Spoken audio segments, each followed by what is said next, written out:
नमस्कार बंधुरा welcome to ribbon ice. बंधुरा रिसेंटली त्रिपुरा मोथा पार्टी चीफ प्रद्युत देबबर्मा एमन किछु एकटा बोले देय जार फले बांग्लादेशीरा आतंके अवस्था खराब हो गिয়েছে। बंधुरा तोमरा सकलेই জানো বাংলাদেশের শেখ হাসিনা সরকার পতনের পরে হিন্দুদের উপরে একটা হত্যা লীলা চালানো হয়েছে, যেখানে পেয়েছে হিন্দুদের বাড়িঘর লুট হয়েছে, হিন্দুদের বাড়িঘর জ্বালিয়ে দেওয়া হয়েছে, মন্দির ভেঙে দেওয়া হয়েছে, তাদের মেয়েদের ধর্ষণ করা হয়েছে, হিন্দু মেয়েদের অপহরণ করে বলপূর্বক ইসলাম ধর্মের মধ্যে কনভার্ট করা হয়েছে।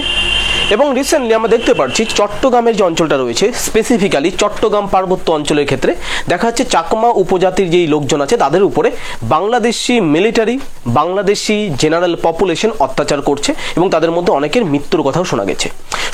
110টার উপরে বাড়ি সম্পূর্ণ পুড়িয়ে দেওয়া হয়েছে এবং তারপরে সেখানে প্রচুর পরিমাণে আর্মিদের লাগিয়ে দেওয়া হয়েছে তাদেরকে দমানোর জন্য। রিসেন্টলি সেই পরিপ্রেক্ষিতে ত্রিপুরার যে মোথা পার্টি রয়েছে তার যে চিফ রয়েছে তার নাম হচ্ছে প্রদ্যুৎ দেববর্মা। তিনি কিছু একটা বলেছে। তিনি ত্রিপুরা একটা সভা করছিল ত্রিপুরাতে, সেই সভাতে তিনি বলেছে বাংলাদেশ হিন্দুদের উপর অত্যাচার করছে, চট্টগ্রামের যে জনজাতি রয়েছে চট্টগ্রাম পার্বত্যের তাদের উপর অত্যাচার করছে, হিন্দুদের বাড়িঘর পোড়ানো হচ্ছে, হিন্দুদের মন্দির ভেঙে দেওয়া হচ্ছে, হিন্দু মেয়েদের তুলে নিয়ে রেপ করা হচ্ছে, কনভার্ট করা হচ্ছে। এটার প্রতিবাদ হিসাবে তিনি ত্রিপুরাতে একটা সভাতে গিয়ে বলেছে বাংলাদেশ যদি এই সব কাজ বন্ধ না করে তাহলে বাংলাদেশের সাথে খারাপ হবে। তিনি পাকিস্তানের তুলনা করেছে। তিনি বলছে পাকিস্তানও এই বিষয়গুলোই করেছিল, মাইনরিটিদের সাথে অত্যাচার করেছিল, যার ফলে ভারত পাকিস্তানকে বিভক্ত করে বাংলাদেশে জন্ম দিয়েছে এবং বাংলাদেশ যদি এখনো যদি সূত্রে না যায় তাহলে বাংলাদেশের সাথেও পাকিস্তানের মতো করা হবে। অর্থাৎ তিনি এখানে প্রপারলি একটা কথা বলে দিয়েছে যে বাংলাদেশ যদি মাইনরিটিদের অধিকার যদি না দেয় বা মাইনরিটিদের সাথে যদি অত্যাচার বন্ধ না করে তাহলে ভারতবর্ষের সেনাবাহিনীর এখনো ক্ষমতা রয়েছে বাংলাদেশকে ভেঙে হিন্দুদের জন্য নতুন প্রদেশ তৈরি করার। এবং এটা বলতে বলতেই গোটা বাংলাদেশের মধ্যে আতঙ্কের পরিবেশ তৈরি হয়ে গিয়েছে। বাংলাদেশি মিডিয়া চিৎকার করছে এটা কি বলছে, বাট বন্ধুরা সত্যি কথা, this is the bloody reality. এটা কেন ইম্পর্টেন্ট বন্ধুরা, এই বিষয়টা বুঝতে লাগবে। বন্ধুরা রিসেন্টলি তুমি দেখবে বাংলাদেশে যখন হিন্দুদের উপর অত্যাচার করা হচ্ছে কেবলমাত্র বিজেপির তরফ থেকে বা ভারত সরকারের তরফ থেকে তুমি যদি দেখো, কেবলমাত্র নরেন্দ্র মোদী বলেছে ইউনুসকে যে আপনি সংখ্যালঘুদের যে সেফটি রয়েছে সেটাকে নিশ্চিত করুন, কিন্তু সেটা কিন্তু করেনি। বিজেপির অন্য কোনো নেতা স্পেসিফিক্যালি বাংলাদেশ সম্বন্ধে তেমন কোনো একটা ভাষণ দেয়নি এই বিষয়টা নিয়ে যেটা হচ্ছে বাংলাদেশের গায়ে লাগবে। কিন্তু এখানে বুঝতে লাগবে ত্রিপুরা মোথা পার্টি যেটা রয়েছে সেটা হচ্ছে বিজেপির একটা এলাই। প্রথম ব্যাপার হচ্ছে এটা, বিজেপির হচ্ছে এলাই। ভোটের মধ্যে ত্রিপুরাতে বিজেপি এলাই হিসাবে তারা ভোটে জয়লাভ করেছে এবং সেখানে গভর্নমেন্ট তৈরি করেছে। এবং সেই হিসেবে বলতে পারো বিজেপির কেন্দ্রীয় কমিটির মধ্যে যদি কোনো মিটিং হয়ে থাকে উইথ রেসপেক্ট টু বাংলাদেশ তাহলে অবশ্যই এই ব্যক্তি জানবে, কেন বিজেপির এলাইয়ের মধ্যে সেটা হচ্ছে। এবং এই ব্যক্তি যখন বলছে যে বাংলাদেশে আক্রমণ করা হবে এবং বাংলাদেশকে ভেঙে হিন্দুদের জন্য নতুন রাষ্ট্র করা হবে, তার মানে এই বিষয়টা বুঝতে লাগবে এটার উপরে ভারতবর্ষের যে সিনিয়র নেতা রয়েছে বা বিজেপির সিনিয়র পার্টি লিডার রয়েছে তাদের সহসম্মতি আছে। তাদের সহসম্মতি না থাকলে এই ধরনের কিন্তু কোনো একটা ভাষণ দিত না। অথবা এটাও হতে পারে যে ভিতরে ভিতরে অলরেডি সব কিছু বন্দোবস্ত হয়ে গেছে, তিনি এখানে এসে জাস্ট একটা হালকা ইঙ্গিত দিয়ে ছেড়ে দিয়েছে। এই বিষয়টা কিন্তু বন্ধুরা বুঝতে হবে। এবং সেটা বাংলাদেশের প্রতি ভারত যে একটা কঠোর পদক্ষেপ নিচ্ছে সেটা প্রমাণ কিন্তু আমরা রিসেন্টলি বহুভাবে পাচ্ছি। আদানির পয়সার প্রেসার থেকে শুরু করে আদানি যেমন বাংলাদেশকে ইলেকট্রিসিটি এখন বিশাল লেভেলে প্রোভাইড করছে না, কম ইলেকট্রিসিটি প্রোভাইড করছে, পয়সার জন্য আদানি চাপ দিচ্ছে বাংলাদেশকে। শেখ হাসিনা থাকলে সেই জিনিসটা হতো না, ভারত কোনোভাবে নেগোশিয়েট করে নিত, কিন্তু এটা এখন কিন্তু নেগোশিয়েট হচ্ছে না। একই সাথে আমরা দেখতে পারি প্রধানমন্ত্রী নরেন্দ্র মোদী বাংলাদেশের সাথে কিন্তু বাংলাদেশের যে প্রধান উপদেষ্টা রয়েছে মোহাম্মদ ইউনুসের সাথে কিন্তু মিটিংয়ের মধ্যে কিন্তু রাজি হয় না। বাংলাদেশ হাতে পায়ে ধরে বলছে আমাদের সাথে একটু দেখা করুন। যে বাংলাদেশের আছে না লোকগুলো বলে চায়বালা কোথাকার, শান্তির নোবেল প্রিয়, শান্তির জন্য নোবেল পাওয়া লোক কোথাকার, সেই নোবেল পাওয়া লোক নরেন্দ্র মোদী সেই চায়বালার সাথে মিটিং করার জন্য হাতে পায়ে ধরেছে। চায়ওয়ালা কি বলে দিয়েছে, আমার সময় নেই, আই ডোন্ট হ্যাভ টাইম, যে তোমাদের সাথে মিটিং করব। এবং সবচেয়ে বড় গুরুত্বপূর্ণ বন্ধুরা যে খবরটা হচ্ছে সেটা হচ্ছে ভারতবর্ষের মধ্যে বাংলাদেশের ভিতরে একটা হেভি ড্রাইভ শুরু হয়েছে, একটা বিশাল অভিযান শুরু হয়েছে। সেই অভিযান অনুযায়ী ভারতবর্ষের ভিতরে যত বাংলাদেশি অবৈধ অনুপ্রবেশকারী আছে সবাইকে কিন্তু অ্যারেস্ট করা হচ্ছে, খুঁজে খুঁজে বের করা হচ্ছে, কোথায় লুকাবে খুঁজে খুঁজে বের করা হচ্ছে, খুঁজে খুঁজে বের করে বাংলাদেশে পাঠিয়ে দেওয়ার ব্যবস্থা করা হচ্ছে। তুমি দেখবে বন্ধু, এটা আজকের নিউজ, বাংলাদেশের একটা পর্ন স্টার যার নাম হচ্ছে রিয়া বর্দি, রিয়া বর্দি বলে একজন পর্ন স্টার রয়েছে, সেই পর্ন স্টারকে কোথায় পাওয়া গেছে? মহারাষ্ট্রে পাওয়া গেছে। এবং সবচেয়ে লেটেস্ট, এই পর্ন স্টারের যত ডকুমেন্টস আছে, তিনটা ডকুমেন্টস, তিনটা বার্থ ডিটেলস। একটা ডকুমেন্টস কোথায়?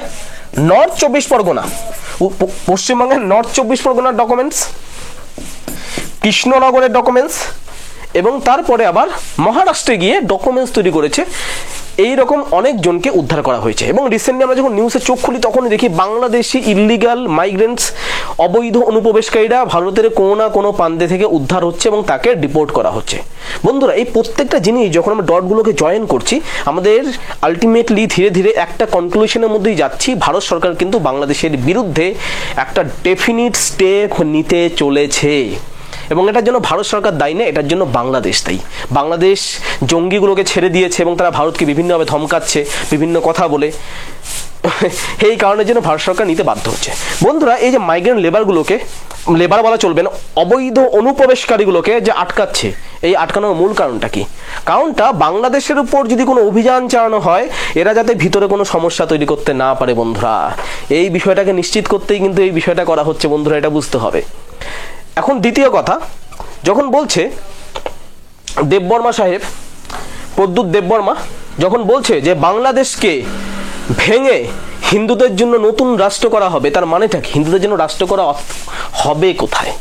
বন্ধুরা, এটা তোমরা সকলেই জানো, ভারতবর্ষের ক্ষেত্রে চিকেন নেক নিয়ে বাংলাদেশিরা খুব চিৎকার করে, চিকেন নেকের সাথে এটা করবে ওটা করবে। এবং ভারতবর্ষের জন কাছে এখন chicken neck becomes very very important. এবং সেই চিকেন নেককে যদি সিকিউর করতে হয়, সেই কারণের জন্য ভারতবর্ষের বাংলাদেশের জায়গা কিন্তু দখল করতেই হবে, না করা ছাড়া কোনো উপায় নেই বন্ধুরা। এবং পার্টিকুলারলি এই অঞ্চলটা যে আছে বাংলাদেশের, এই অঞ্চলটা, এটা ভারতের সাথে লাগালাগি এবং চিকেন নেকের সাথে এই অঞ্চলটা লাগালাগি। দিস ইজ দ্য প্লেস বন্ধুরা। হিন্দুদের জন্য যদি কোনো দেশ করা হয় বন্ধুরা, এই প্লেসটা আবশ্যিক রূপে একটা জায়গা থাকবে যেই জায়গায় হিন্দুদের জন্য করা হবে। কারণটা কি বন্ধুরা? এই জায়গাটা দখল করলে চিকেন নেকের প্রবলেমটাও সলভ হয়ে যাচ্ছে, অ্যাট দ্য সেম টাইম হিন্দুদের জীবনটাও সুরক্ষিত হয়ে যাচ্ছে।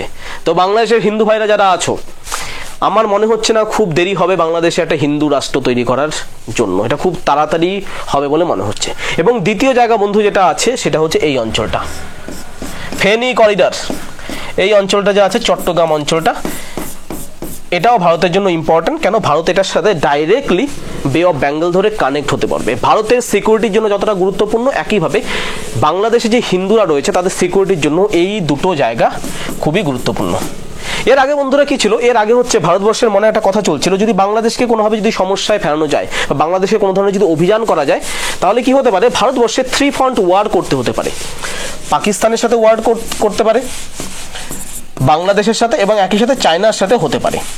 কিন্তু রিসেন্টলি চায়না প্রবলেম যেটা আছে, চায়না প্রবলেমটা অনেকটা সলভের দিকে এসে গিয়েছে, চায়না প্রবলেমটা অনেকটা সমাধানের দিকে চলে এসেছে। বন্ধুরা, চায়না প্রবলেম কীভাবে সমাধানের দিকে এসেছে? বর্তমানে ভারতবর্ষে চায়নার সাথে যে বাউন্ডারি ডিসপিউট আছে, তার মধ্যে 75% ডিসপিউট অলরেডি কিন্তু মীমাংসা হয়ে গেছে। এবং বাংলাদেশে বর্তমানে আমেরিকান সরকার ঢুকে পড়েছে, আমেরিকা ঢুকে পড়েছে মোহাম্মদ ইউনিসের মতো একটা পেয়াদাকে নিযুক্ত করে। এবং চায়না বুঝে গেছে বাংলাদেশে আমাদের ভবিষ্যৎ আর নেই। এখন বাংলাদেশে যদি চায়না নিজের ভবিষ্যৎ সেভ করতে চায়, তাহলে বাংলাদেশে কোনোভাবে যে কোনো ভাবে বাংলাদেশের এই অঞ্চলটাকে সিকিউর করতে হবে। কারণ এই অঞ্চলটা যদি কোনোভাবে আমেরিকার কাছে চলে যায়, তাহলে খুব সহজেই চায়নার যে মায়ানমারের সাথে যে করিডোরটা রয়েছে, যেটা হচ্ছে সি মেক বলে, চায়না মায়ানমার ইকোনমিক করিডোর, সেটার উপরে কিন্তু খুব সহজেই আমেরিকা কিন্তু চেপে ধরতে পারবে।